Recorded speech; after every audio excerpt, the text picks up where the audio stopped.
Sebab tu kalau kita takut sangat jalan malam, takut sangat duduk di mana, Nabi ajarkan kepada kita, jangan tinggalkan bacaan apa dia? Suratul Ikhlas. Qul huwallahu ahad. Kita di mana-mana satu benda jadi duk mari takut.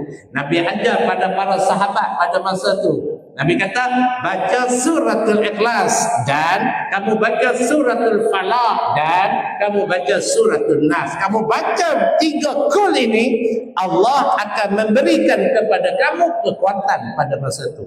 Tuan-tuan yang dirahmati Allah pada malam ni, rasa-rasa Tok Bilago tu rasa duk mari takut, duk mari ketar dan sebagainya kan. Kita kadang-kadang duk mari macam tu.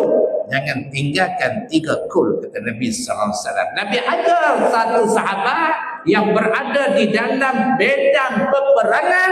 Nabi kata, satu orang Nabi panggil dia dalam medan peperangan, jangan takut kamu, hendaklah kamu baca suratul Ikhlas, suratul Falaq dan suratul Nas. Sesungguhnya Allah akan memberikan kepada kamu semangat yang luar biasa. Ambil benda ni dalam kehidupan.